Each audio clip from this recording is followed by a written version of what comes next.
Happy Friday Eve. I'm Coy Wire here with your news for Thursday, September 18th. Let's get fueled up on some knowledge and information so we can be a little better today than we were yesterday. We begin in the United Kingdom, where an historic state visit by U.S. President Donald Trump and First Lady Melania Trump is underway. A state visit is a formal invitation by the leader of one country to another. This invitation came from King Charles III, who, along with wife Queen Camilla, gave the couple a royal welcome to Windsor Castle ahead of a day full of pomp and pageantry.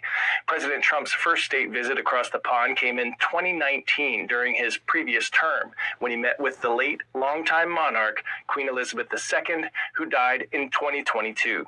The visit prompted a massive security operation around the royal residence as demonstrators took to the streets in protest. The U.S. president's presence is bringing mixed reactions from residents. CNN caught up with some Brits who turned out to catch a glimpse of the action.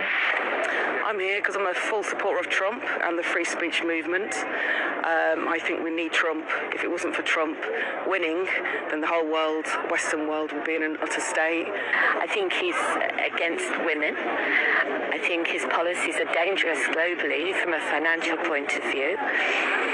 Charlie shouldn't have agreed to it. This state visit is important for historical reasons. It's also important for political reasons. So, on the basis of that, absolutely fine.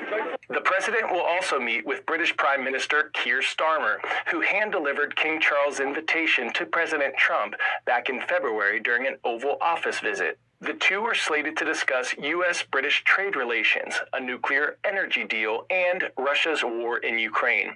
If you're interested in learning more about the British government and the royal family, be sure to check out our full 10-minute episode that aired last month, The Role of the Monarchy, The Role of the Crown. You can find it on our YouTube channel or CNN10.com.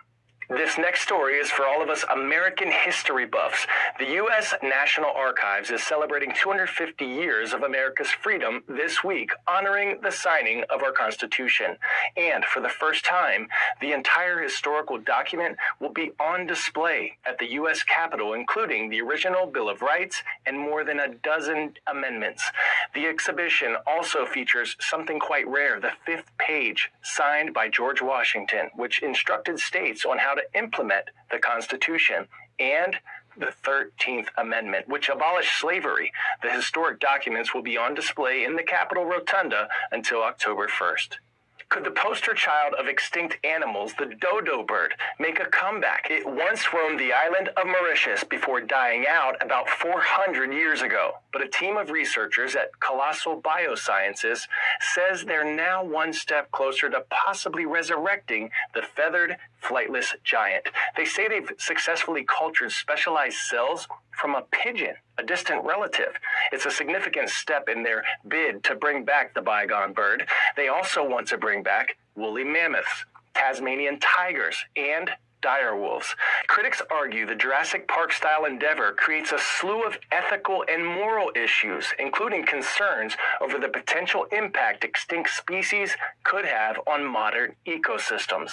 One California community is on the fast track to cleaner commuting thanks to an epically efficient locomotive. The hybrid hauler, known as Zemu, is the first self-propelled zero-emission passenger train in the U.S.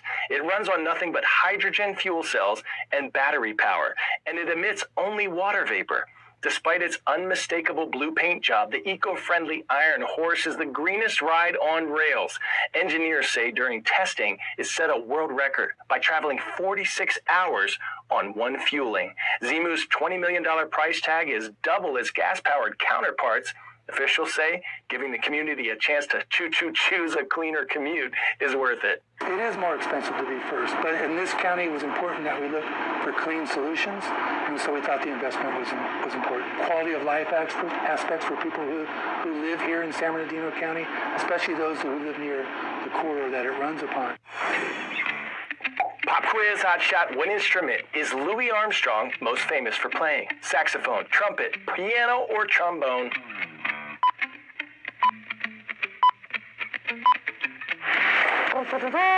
If you said trumpet, you are golden. Armstrong was born in New Orleans and is also credited with popularizing scat singing, which improvises melodies using nonsense syllables instead of actual words. Louis Armstrong, also known as Satchmo, was one of the biggest pioneers in jazz. The storied musical genre originated in New Orleans more than a century ago, and its ever-evolving legacy is a big part of the cultural fabric of America. Armstrong once famously quipped, "If you have to ask what jazz is, you'll never know." Now, one organization in New Jersey is using the transcendent power of jazz to transform the lives of a new generation of students, one note at a time. Ready, go. Growing up was tough. Music was really like the main thing that helped me. Music can allow you to feel things. I was one of those students that really needed Jazz House to give them a future. Jazz was the one place in society where I was celebrated for being Indian. When you come to the Jazz House, you see who matters most. Everyone. Melissa Walker founded Jazz House Kids back in 2002 to try to bridge the gap in music education. Over 50% of the young people here, their families need some level of support. And for us, it's making sure kids have an instrument, they have a bus, they have tuition assistance. Part of our mission is to make sure that those doors are swinging wide open. Hi. Can we visit you? Can I hear a little bit of it? We allow far too many young people to not have access to the very things that would unlock their greatness. My greatest reward is seeing lives changed and transformed.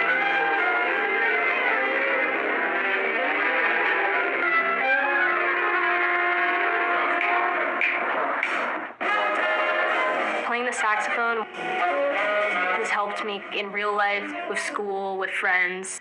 I think people just need that one person to believe in them and push you forward. I was able to, have direction and make it to college.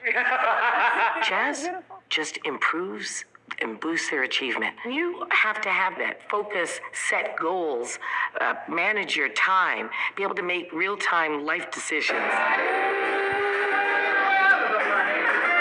The intergenerational communication that jazz provides is stunning.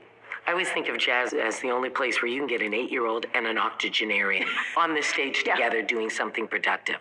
The guiding principle here at Jazz House is to be the best you that you can be. And if we can do that and do it together, which is what you do on the bandstand.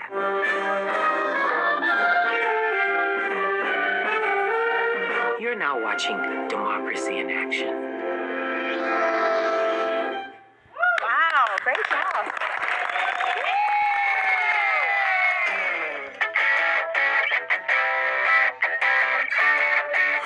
Today's story getting a 10 out of 10.